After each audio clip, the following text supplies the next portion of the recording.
international community isn't doing anything. How do you feel about that? I mean, it's deeply frustrating because we are witnessing firsthand a total crisis of impunity. We are witnessing a situation where basically all the red lines have been crossed, where there is absolutely no respect anymore for international humanitarian law, for the Geneva Convention, where the notion of proportionality so has no meaning anymore in the context like Gaza. Now, the last time I went to Gaza was in January, in fact. But since the report we are getting make us becoming almost voiceless. We have the feeling that we have used all the possible vocabulary to describe a situation which many say today is a post-apocalyptic type of environment where people are just daily confronted with the risk to be killed by airstrike. They are struggling on a daily basis to avoid diseases and to avoid hunger. I just had recently one of my staff counselors who went to Gaza for 4 weeks, spoke to 2,000 of our staff to try to understand their day-to-day ordeal, and it's mind-blowing. It's, our staff are part of the community, so they experience exactly the same than anyone else in Gaza, but they are describing situations where everyone in the family has lost weight, is hungry, and they keep surviving because they are eating animal fodder, because that's what they found, but nothing else. You have staff telling you that they have the same pair of shoes since 13 months and no clothes. Imagine wearing the same shoes and same clothes for such a long period and going from one rebel to the other one.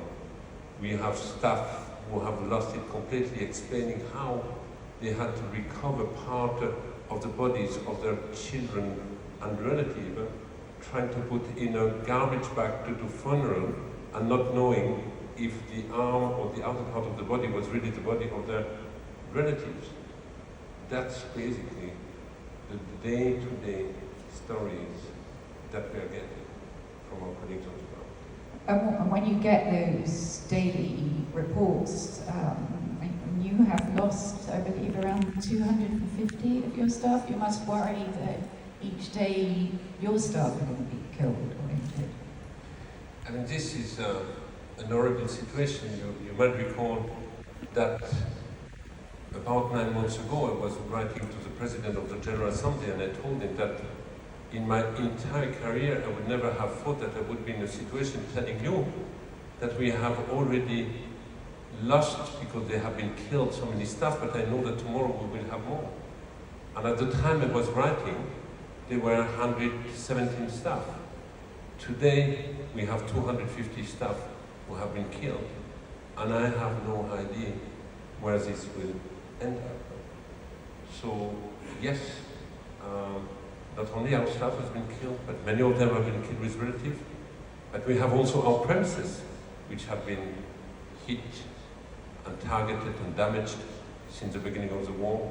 Hundreds of people seeking the protection of the United Nations have been killed while they were in our premises.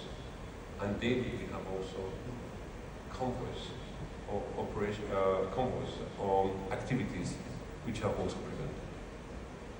You talked earlier about the lack of international response. You've been a very outspoken voice on the violations of international human rights law, particularly the attacks on your agency. You wrote in the New York Times in May, these attacks must stop and the world must act to hold the perpetrators accountable. What if they don't? I mean, what does this mean for the rules-based order, which we've been talking about a lot these last 2 days, and our collective global humanity? I mean, first, the crisis of impunity we are observing which I believe is unprecedented because it's unfolding under our eyes. We cannot say we did not know. Now, the lack of action is undermining the rule-based order.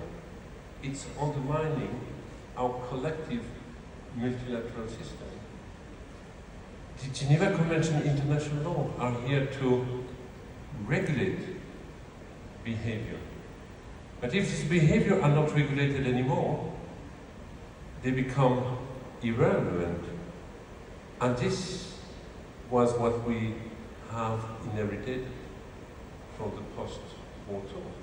So I am very concerned about what that means. Because if we accept this precedent in the context of Gaza, there is absolutely no reason that this is not implemented anywhere else.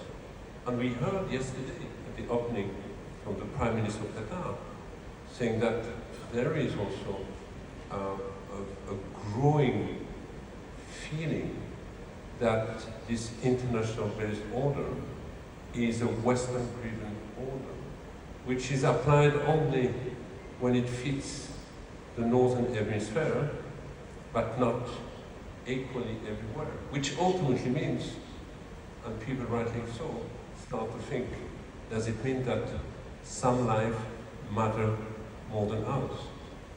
So I do believe it's extremely dangerous, and yes, we are also losing part of our humanity, because the danger in what I have seen over this last 14 months is growing unilateral empathy.